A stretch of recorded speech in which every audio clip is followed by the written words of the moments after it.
Kakinada rural మండలం సత్వరం గ్రామంలో వేంచేసి ఉన్న శ్రీ భవానీ సమేత నీలకంఠేశ్వర స్వామి వారి ఆలయం వద్ద ఈ నెల 30వ తేదీన త్యాగరాజ వర్ధంతిని పురస్కరించుకుని స్థానిక కళాకారులతో పంచరత్న సేవ కార్యక్రమాన్ని నిర్వహిస్తున్నట్లు ఆలయ ఆస్థాన విద్వాంసురాలు పెద్దాడ సూర్యకుమారి తెలిపారు.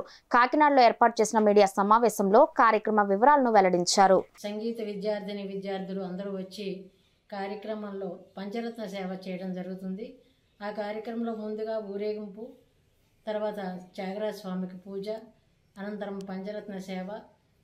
11 గంటలకి ఆకొండి శ్రీనివాసరాజారావు, ఆయన కూడా మంచి గాత్ర విద్వాంసుడు, వాగ్గేయకారుడు.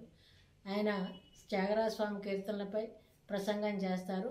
తర్వాత పంచరత్న సేవ, అనంతరం మంగళం కార్యక్రమం జరుగుతుంది. ఆ కార్యక్రమాన్ని కూడా ఈ విద్యార్థులు, స్థానిక కళాకారులు ఎవరి కీర్తనలు అయితే మనం గానం చేస్తున్నామో వారిని స్మరించుకోవాల్సిన రోజు అది. పుష్య బహుళ పంచమి, ఆయన వర్ధంతి కాబట్టి కళాకారులు, స్థానిక విద్యార్థులు అందరూ కూడా వచ్చి ఆ కార్యక్రమంలో పాల్గొనవలసిందిగా కోరుతున్నాను. దయచేసి అందరూ ఆహ్వానితులే, అందరూ వచ్చి ఈ కార్యక్రమాన్ని తిలకించవలసిందిగా మరీ కోరుతున్నాను.